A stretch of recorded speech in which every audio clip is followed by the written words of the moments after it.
Okay.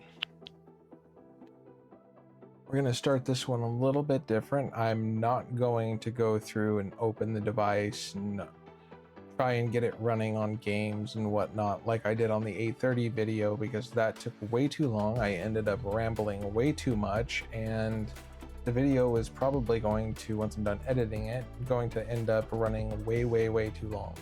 So instead, new format, what I'm going to do is I'm going to do an unboxing, get first impressions on it, and then immediately drive the thing for the next week or so, and then come back and give you my thoughts and give you any tips or tricks I have to get the thing running a lot better. That being said, okay, let's do this. So this is the Miyoo Flip V2, and I have been waiting for this since I heard that it was coming out. I fell in love as soon as I saw it because the profile is much thinner than, say, the Anbernic, where it's a big old chunky beast, and it does fit in your pocket, but it doesn't feel like an original Game Boy Advance SP. So though the box is smaller, the device itself is much thicker. So what we're going to do is we're going to go ahead and open this up, and I'm going to grab a Game Boy Advance SP, and we're going to compare it side by side really quick, and then I will come back with my thoughts and anything that I had to do to make it work right. So for starters, you get a nice box. I mean, it's a box. It does have the specs on it. 1.8 gigahertz, 3.5-inch screen, 640 by 480 resolution, IPS. That's good. It's probably going to look just as gorgeous as the, say, the Miyoo Mini, the Miyoo Mini Plus, or even the 830. Though I think that the Miyoo Mini and Mini Plus have a much better screen, in my opinion, than the 830. 830 gets hella bright though. You can play it in like direct sunlight. It has both 2.4 and 5 gigahertz Wi-Fi. It's got a beefy 3000 milliamp hour battery. It's got that vibrator in it for your pleasure. And let's open the box. Oh, okay. We're immediately greeted with a case. I did not know that it came with one. That's cool. Pulling it out, nothing else in the box.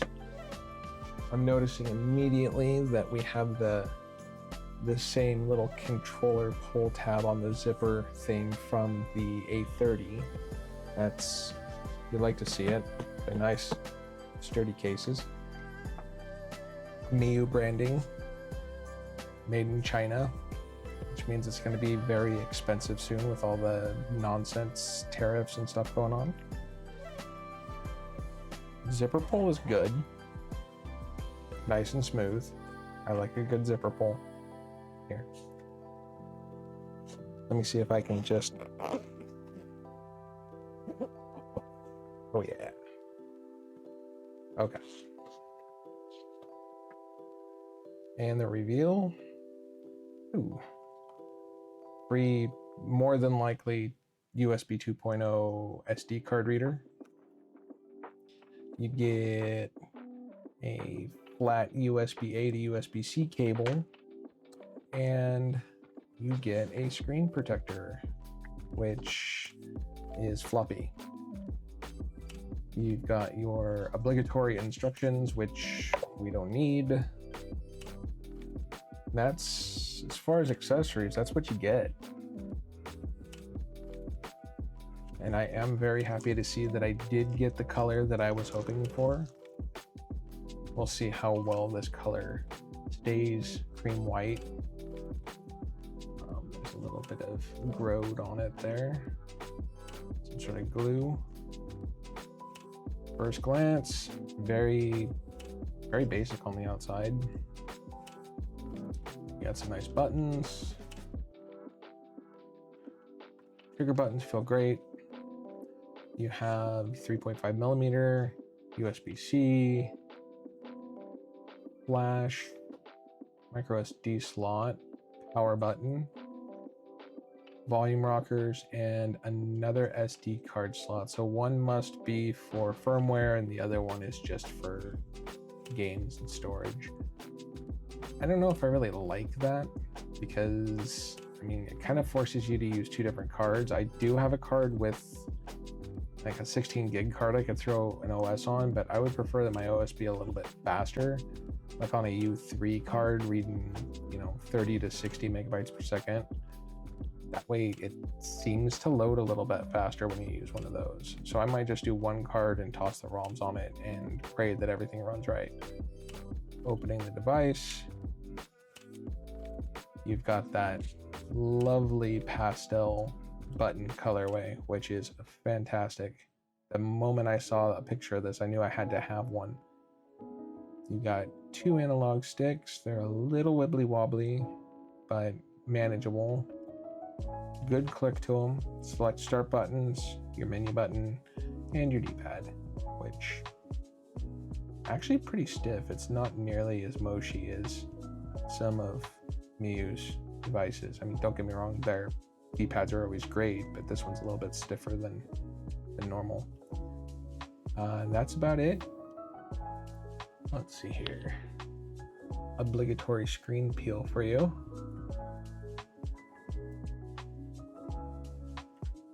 There we go. And that's what we got. Okay.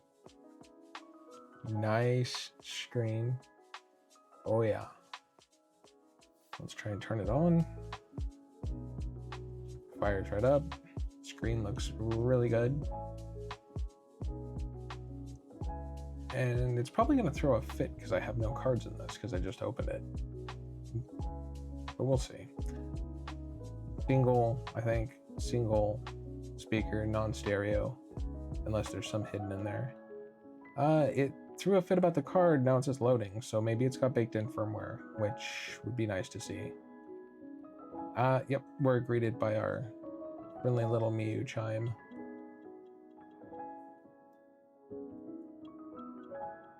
And standard Miyoo OS, so nothing in there.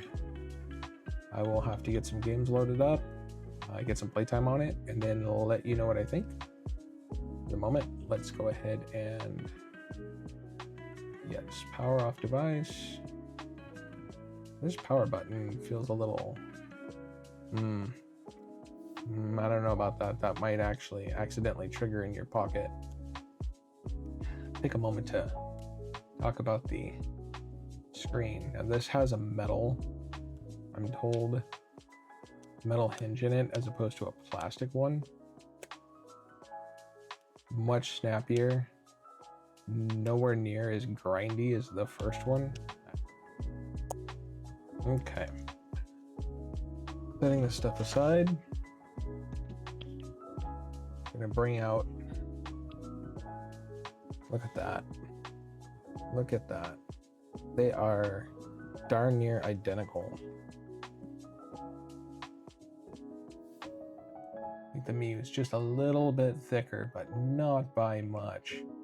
Other than that, they share pretty much the exact same dimensions. That is fantastic. Check the screens. This guy's a little, he's been loved even though he's in great condition. You get an extra click out of this one.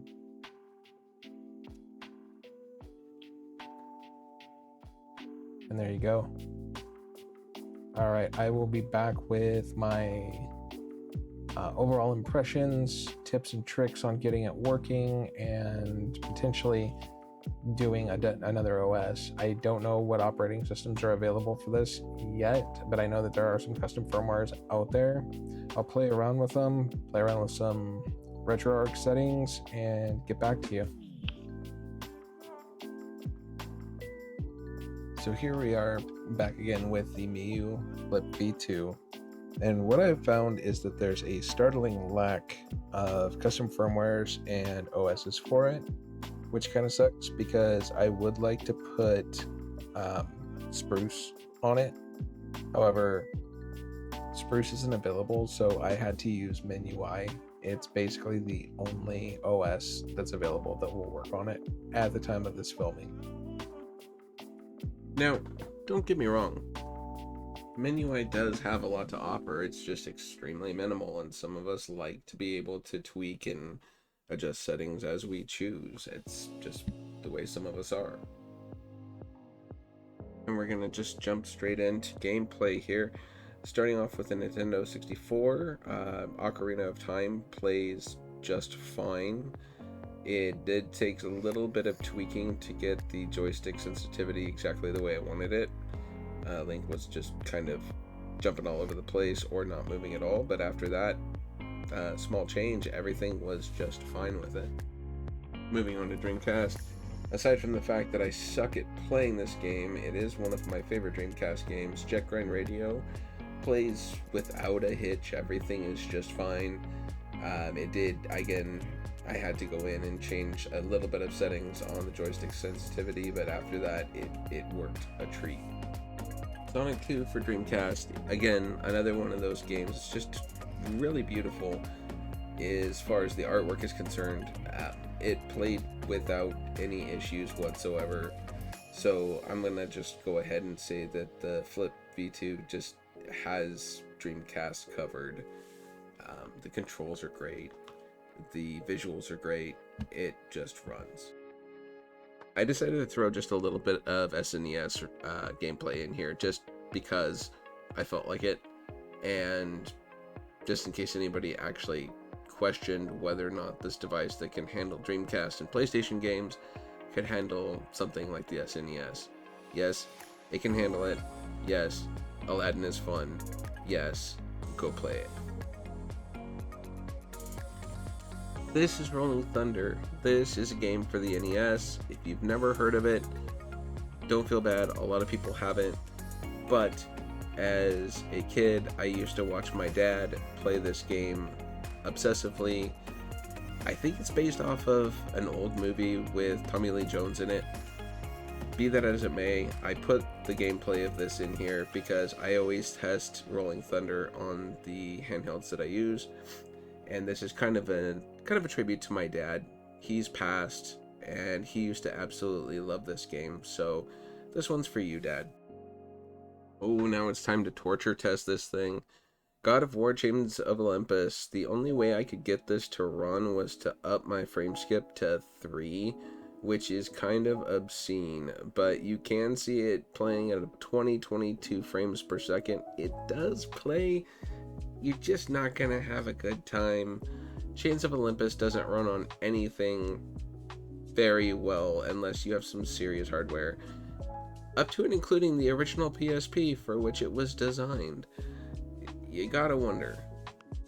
Fat Princess, Fistful of Cake. I always test this one simply because there's a lot going on.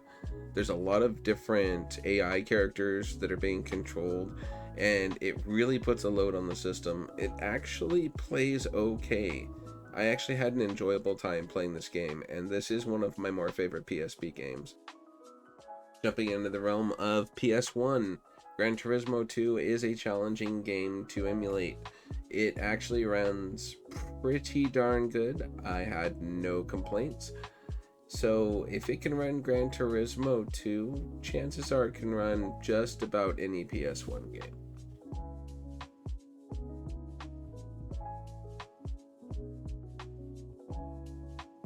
Just a quick little snippet of Spyro the Dragon, the first one, being played, just to reinforce what I said about PS1 games. It's able to handle them just fine, no issues. Lastly, we're going to do a little bit of gameplay on the DS. I've never been a fan of emulating DS. You usually only have one screen, and it's just really cumbersome switching back and forth. If you play a game that doesn't use both screens that often, it's not that bad. I'm playing Pokemon here, and I believe this is the white version. It's not bad, it's just annoying flipping back and forth between the screens. The Miyoo can handle it just fine. There's absolutely no issues with the emulation. It's emulating at 100% speed. So can it play DS? Yes. Do you want to? that's up to you. I mean, I don't like it, but you know, your mileage may vary. So it's time for my final thoughts on this. A lot of people are probably not going to agree with what I have to say. This device is basically perfect. The form factor's great, the colors are great, the sticks are great. They put some thought into what they were doing when they put out the second version. Should they have gotten it right the first time? Hell yes. They made a lot of people mad by putting the first one out and then immediately putting the second one out. That was not the way to do things. But sometimes you have to do a revision in order to make something exactly the way you want it. Do I think you should get this device? Yes, I actually do. Just like the A30, it has a place in this world. The A30 is pocketable and it does exactly what it's supposed to do.